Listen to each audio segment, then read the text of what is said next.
Daí sim, professor Adenilson por aqui. E vamos lá então. O que informar e pedir na reunião com o cliente? Uma aulinha épica, né? A este respeito.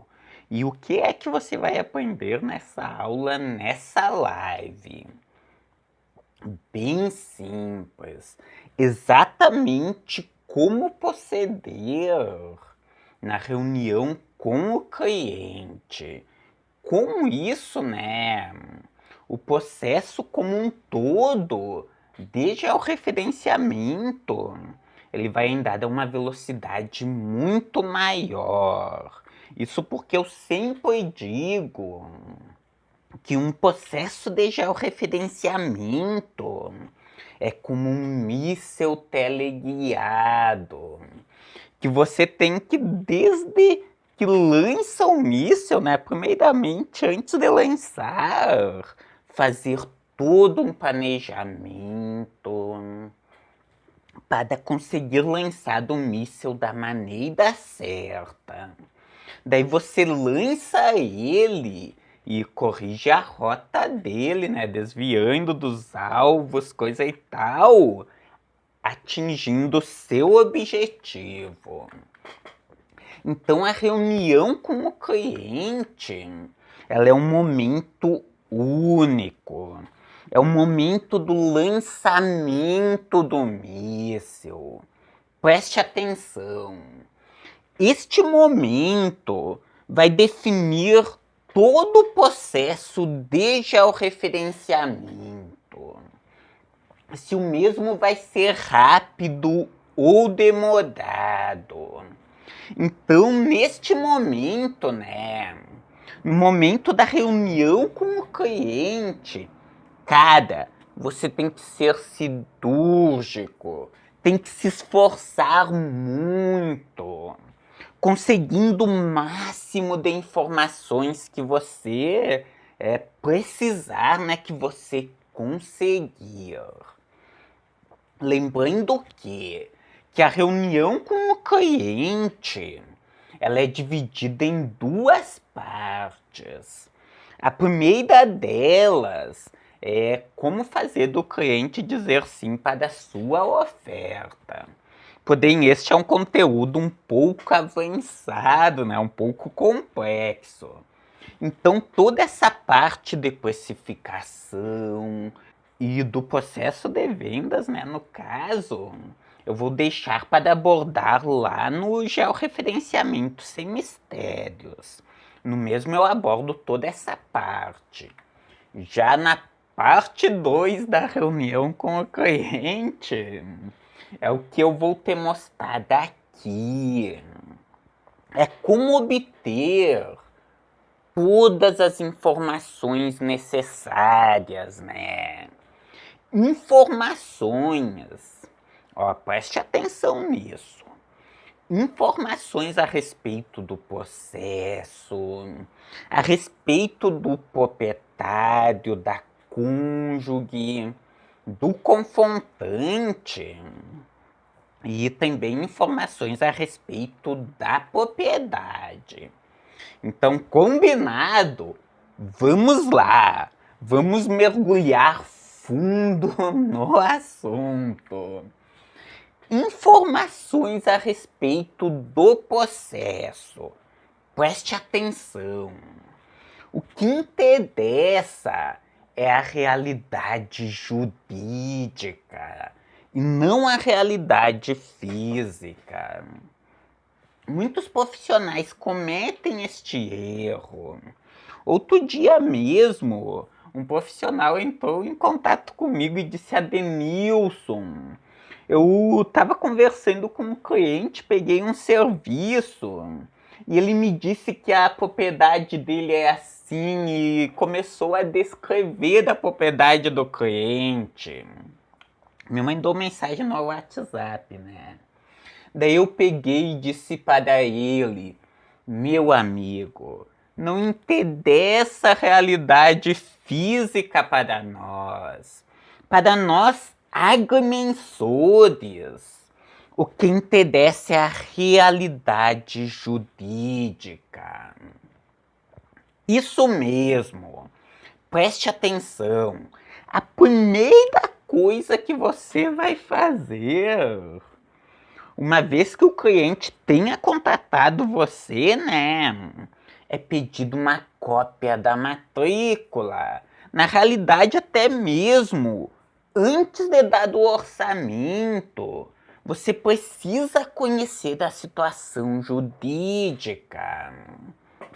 Precisa saber se essa propriedade ela é formada por uma matrícula, por uma ou por mais matrículas, ou se é uma área de posse. Perceba isso. Então, eu vou trazer um exemplo aqui, né, para que você entenda melhor do assunto. Imagine o seguinte, que existe um lote, né, um imóvel urbano, um lote cujas fotos tiradas há 30 anos atrás provam que o lote, né, que a situação, que a posição do limite deste lote há 30 anos atrás é exatamente a mesma que é hoje. Então, uma perícia, né, se for realizada uma perícia deste imóvel, se for analisada toda a realidade física, nós perceberemos isso. Ah, não! Desde que o proprietário adquiriu este lote, o mesmo tem a mesma área, né, que tem hoje. Logo, este lote ele não desrespeita nenhum confrontante. Isso é o que a realidade física diz. Porém, se nós analisarmos a realidade jurídica, perceberemos o quê? Que na realidade, quando adquiriu este lote, agindo de má fé, o proprietário pegou, inseriu e adicionou a área do lote existente nos fundos, né, do lote dele. Cercou, mudou e se apropriou de maneira ilícita deste lote. O lote dele lá no registro de imóveis tem 150 metros quadrados. Só que na realidade tem 302 metros quadrados, né, na realidade física. Porém, isso é por causa do lote que ele invadiu e adicionou ao seu lote. Então, muito cuidado. O que interessa para nós é a realidade jurídica, né? Eu ia dizer física. A realidade jurídica e não a realidade física. Na reunião com o cliente, uma dica extra aqui, ficou um pouco maçante, né? Só a tela do computador. É o quê? Que o limite, saber da onde que é o limite da propriedade, é uma obrigação do proprietário. Saber, né, aonde é este limite e informar para você é uma obrigação do proprietário. A sua obrigação é de fazer a medição no local certo. É de obedecer, né, os métodos matemáticos. É de garantir que a medição obedece às normas técnicas. A posição do perímetro da propriedade é o proprietário que vai informar para você. Naturalmente, né, a não ser que você seja contratado para fazer este serviço, para reconstituir a poligonal do imóvel, aonde que você vai pegar matrículas antigas, vai analisar dessas matrículas, as matrículas dos imóveis confrontantes, e vai reconstituir da poligonal do imóvel. Continuando, conforme eu disse, querida pessoa, se informe bem a respeito de todas as anuências, né? Acho que escrevi errado aqui, que envolvam o processo. Pegue uma cópia da matrícula e analise a mesma, descobrindo, né, se o imóvel ele é formado por uma matrícula, mais de uma matrícula, uma ou mais matrículas, mais uma área de posse, né? Ou somente por áreas de posse. Naturalmente, o que acontece?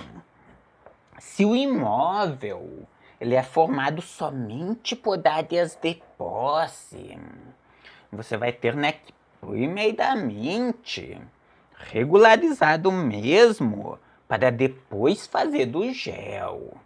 Regularizar como, professor Adenilson? Daí é você com seu cliente que vai definir, né? Se vai ser via uso capião ou se a pessoa de quem ele comprou o imóvel vai transferir do imóvel para ele. Então, no que se refere à situação jurídica do imóvel, é isso, né? Passo 2. Informações a respeito do proprietário e do cônjuge, da cônjuge, né? Uma vez que você tenha entendido bem a situação jurídica do imóvel, vai precisar pedir uma série de dados para o proprietário. Preste atenção. Dados dele, né? Do proprietário. Dados da cônjuge, do cônjuge, se for uma proprietária.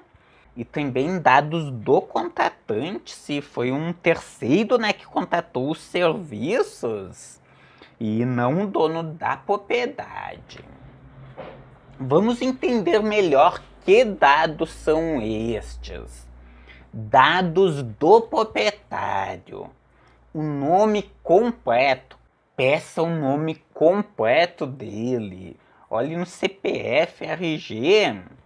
Enfim, no endereço, cidade, estado, CEP e telefone. Daí nós temos o que? No que se refere aos confrontantes, né? A polêmica da necessidade ou não da anuência dos confrontantes. Fato 1. Nós temos diferentes situações cadastrais no Brasil. Temos aqueles locais que foi feito um planejamento rural, que foi feito um loteamento, que os imóveis rurais estão organizados, digamos assim. E aquelas regiões onde que o caos prevalece, cada imóvel tem um tamanho, né? E não foi feita uma regularização cadastral. Fato 2. Em nenhum momento a Lei 13838, né, de 2019, essa que saiu agora o ano passado, disse que não é necessária anuência em processos de georreferenciamento. Na certificação, ó, eu trouxe aqui os dois incisos e até sublinhei aqui, né? Nos casos de desmembramento, parcelamento ou remembramento. E aqui embaixo, ó, em qualquer situação de transferência do imóvel. Não falou nada, né, sobre o processo de certificação. Então, a anuência, a carta de anuência dos confrontantes, ela é necessária no processo de certificação. Como eu disse, somente no desmembramento, no parcelamento e no remembramento que não é necessário. Eu até coloquei aqui as leis, né? Se você quiser consultar delas, a Lei 13838 de 2019 e a 6.015 de 72. Agora me fugiu, é 72 sim. Me bateu a dúvida se é 72 ou 73. E quais são os dados que são necessários do cônjuge? Nome, CPF, RG e o órgão emissor, né? São os mesmos que são os do confrontante, são os mesmos dados. Pergunte sempre para o seu cliente, né? Ó, se informe bem a respeito dos confrontantes. Pergunte quantos são. Se algum dos confrontantes mora em um outro município, em um outro estado, se existe algum confrontante com qual seu cliente não se acerte. Enfim, um máximo de informações que você conseguir. Lembre-se, é um míssil teleguiado. As informações que você conseguir neste momento, na reunião com o cliente, vão definir todo o andamento do processo de georreferenciamento. Ou seja, se esforce ao máximo. Consiga o máximo de informações, né, que você puder. Dica, ó, dica de amigo. Busque identificar pontos críticos. O que normalmente mais causa problemas é essa parte, né? Todo o processo de georreferenciamento, ele possui dois lados. O lado técnico e o lado lidar com pessoas.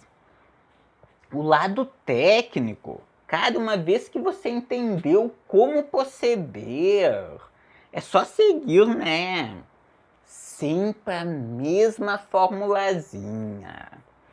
Lidar com pessoas é lidar com pessoas, não é verdade? É complicado, cada pessoa tem suas especificidades e coisa e tal. Ou seja, lidar com pessoas não estará, nunca estará, né, melhor dizendo, no seu controle. Já a última etapa do processo de georreferenciamento é a obtenção de dados a respeito do imóvel. Ó, eu estou com o Google Earth aberto aqui e eu aconselho que você faça a mesma coisa.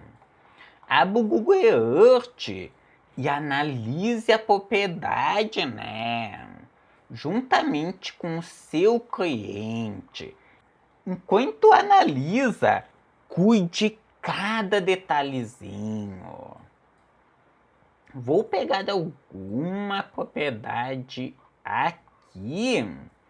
Por exemplo, ó, o que eu gosto de fazer? Vamos dizer que a propriedade é essa aqui. O que eu gosto de fazer é o seguinte: de analisar a propriedade, né, juntamente com o cliente, eu pego aqui e desenho mais ou menos o perímetro, né? Quando eu estou olhando a propriedade, aqui eu vou desenhar por cima, né? Vou só delimitar mais ou menos para você ter uma ideia. Porém, eu peguei uma trilha aqui, deveria ter pego um polígono. Mas tudo bem, ó, é só para ter uma ideia, né? Daí, uma vez que eu tenha delimitado a propriedade, eu pego e pergunto, né, para o cliente aonde são as mudanças de confrontação, né? Quais são os confrontantes e aonde que é as mudanças de confrontação. Daí eu coloco o marcador daqui, né? Por exemplo, João da Silva. E, ó, eu coloco o marcador e coloco isso aqui, ó. Venho aqui e informa onde que é a mudança, né? O João da Silva é até aqui. Se você quiser, pode vir daqui nas propriedades e mudar o estilo e cor daqui, por exemplo. Daí, digamos que aqui seja o João da Silva. Aqui deste lado, o Carlos Eduardo dos Santos. E aqui deste lado, a Patrícia de Almeida. Então, com isso eu pego, né? Pergunto para o meu cliente aonde que é a propriedade, delimito o perímetro da propriedade. É óbvio, cuidando bem essa parte de córregos, né? Normalmente eu faço melhor. Aqui com você eu vou fazer mais amiguelão, como eu disse. E daí, ó, eu pego, coloco marcadores e coloco aqui, ó, né? Delimitadores. Pego isso aqui, enquadro, salvo uma imagem e imprimo no formato A4. Cada aqui está o meu coquinho, veja que legal. Eu pego e levo uma folha com uma imagem do Google Earth a campo. Daí lá eu faço as anotações todas em cima dessa folha, por exemplo. Aqui é o marco MZ1, MZ2, os pontos do tipo P até o MZ3 e coisa e tal. Vou fazendo todas as anotações. Enfim, aqui está o meu coquê. Dependendo, se eu analiso e vejo aqui, ó, quantas mudanças, né? Quantos córregos que existe aqui, melhor dizendo. E isso pode fazer, né, com que eu pense, meu Deus do céu, eu corro o risco de me perder daqui, ó, quantos córregos, quantas entradas. Perceba que é fácil de se perder, né? Ou seja, neste caso aqui, o que mais eu faria? Eu pegaria estes dados que eu vetorizei e enviaria para um GPS de navegação e levaria a campo. Assim, lá dentro da grota, imagine isso, lá dentro da mata fechada, eu consigo ter uma noção, opa, eu estou no córrego certo ou não. Ou seja, eu não corro risco de me perder, né? E como eu disse, vá analisando as informações, né? Vá analisando enquanto conversa com o seu cliente. Por exemplo, aqui eu já perceberia legal. Aqui é um dos pontos mais altos da propriedade. Então eu colocaria a base, né, no caso, aqui assim, perto da sede. Veja isso. Também analisaria o perímetro, né? Perceba que aqui é tudo mata baixa, né? Vegetação baixa. Só este trecho que a vegetação é mais alta. Voltando então à nossa apresentação, eu coloquei tudo isso, né? Aqui nos próximos slides. Como eu disse, obtenha o máximo possível de informações do processo, né, como um todo, do seu proprietário, da propriedade, do cônjuge, dos confrontantes.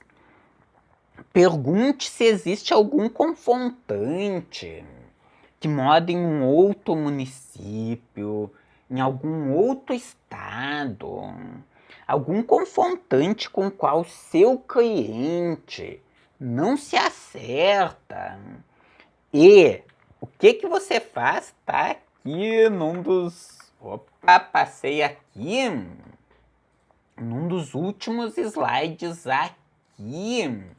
Eu coloquei os pontos críticos. Enfim, conforme eu estava dizendo, faça isso, se informe bem. E se você perceber, opa, tem algum cliente que mora em outro município, em outro estado, ou com qual o seu cliente, né, não se acerte, você liga a luz vermelha, alerta. Este confrontante, né, no caso, pode ser problema. Pode ser do que vai fazer do processo se arrastar por mais tempo. Daí você já pede o número do telefone dele e tenta entrar em contato mais rápido que conseguir. Além disso, pegue o número do telefone do seu cliente e ligue para ele tantas vezes quantas forem necessárias. Isso mesmo. Eu aconselho também o quê? Que você entregue um checklist, né? Para o seu cliente. E como eu disse, na dúvida, ligue para ele. Ligue para ele alguns dias antes de ir a campo. Ligue no dia anterior. Pergunta se ele conseguiu os dados dos confrontantes. Enfim, se comunique bastante com ele. Como eu disse, ligue tantas vezes quantas forem necessárias. É isso por essa apresentação. Muito obrigado pela sua atenção. Um beijão bem lá no fundo do seu coração. E nos vemos a qualquer momento com uma próxima videoaula. Até mais!